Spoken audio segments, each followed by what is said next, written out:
Let's make several line graphs in Google Sheets from scratch. I'll show you what data you need and how to set it up right. Let's start. Here's my table. The first column has months and the second one has numbers. Let's select the data. Go to Insert, Chart. Google Sheets automatically builds a graph. This one is a simple line chart. One line for your values. Each point shows 1 month and 1 value. That's your first basic graph. Now let's add one more column with numbers. For example, profit. Select all 3 columns, Insert, Chart.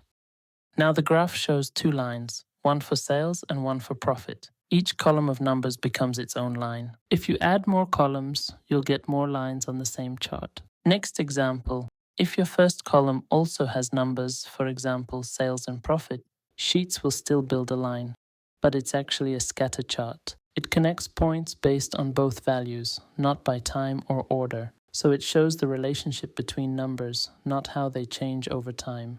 Next example, let's use dates instead of text. Sheets reads them as time-based data and builds a continuous line.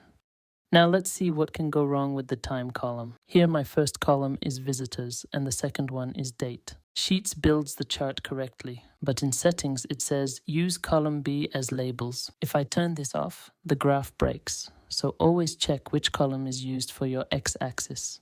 Let's go back to the line chart. What else can we do with it? Click Edit Chart. In chart type, choose Area Chart. It fills the space below each line and makes trends easier to see. There's also a setting called Stacking. It controls how the colored areas overlap. For now, keep it on None to compare values separately. Now let's open Customize and adjust the chart style. In the Chart Style tab, you can change the background, remove the border, or switch the font.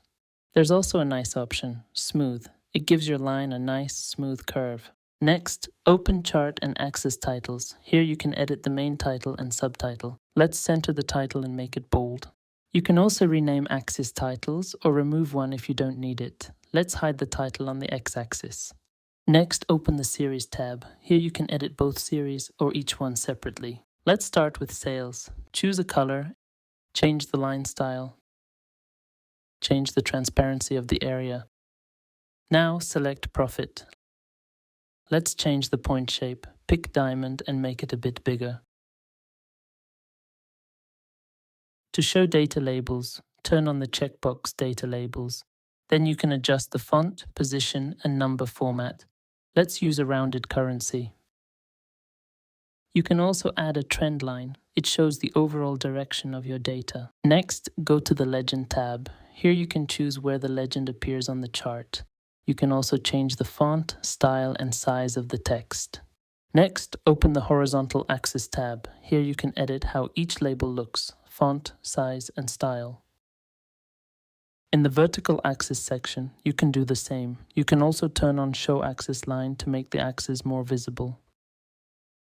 Last section, Gridlines and Ticks. Here you can edit how the axes look. On the horizontal axis, you can turn on major ticks. These are the small marks along the axis. On the vertical axis, you can add minor grid lines. They create extra guidelines across the chart. Major ticks show main steps, and minor ticks add smaller divisions. You can also turn off major grid lines to make the chart completely clean. That's it for today. If you found this helpful, hit like and subscribe for more Google Sheets tips.